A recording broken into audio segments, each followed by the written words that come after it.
ஒரு அழகிய கிராமத்துல ஒரு சுட்டி பொண்ணு இருந்தா. அவ ரொம்ப நல்ல பொண்ணு. ஆனா தன்கிட்ட இருக்கிற மிட்டாய் பொம்மைகளை யாருக்குமே கொடுக்க மாட்டா.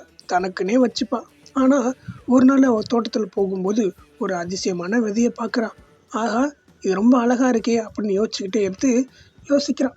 இது என்ன பண்ணலாம் அப்படின்னு யோசிக்கும்போது அவளுக்கு ஒரு யோசனை வருது. உடனே தன்னுடைய தோட்டத்துக்கு போய் சின்னதா ஒரு குழி தோண்டி அந்த விதைய புதைக்கிறா. ஏன் அப்படி புதைச்சா அப்படின்னா, அந்த மரமா வளர்க்க யோசிச்சிருக்கா. அதுக்காக அதுல தண்ணி ஊற்றி அதை டெய்லியும் பராமரிக்க ஆரம்பிச்சா ரொம்ப கவனிப்போட.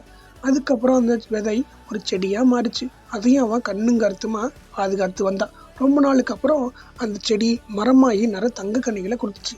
அதை அவ எடுத்து ரொம்ப சந்தோஷப்பட்டா. ரொம்ப அழகா இருந்துச்சு இல்லையா? ஆனா அவ அந்த விதைகளை தனியாவே சாப்பிட ஆரம்பிச்சா. யாருக்குமே தரல இல்லையா அவ. அதுக்கப்புறம் அந்த மரம் வாடி போச்சு. ஏன்னா அவ யாருக்குமே தராம தனியாவே சாப்பிட ஆரம்பிச்சிட்டா. இதனால அந்த மரம் ரொம்ப வாடி போச்சு.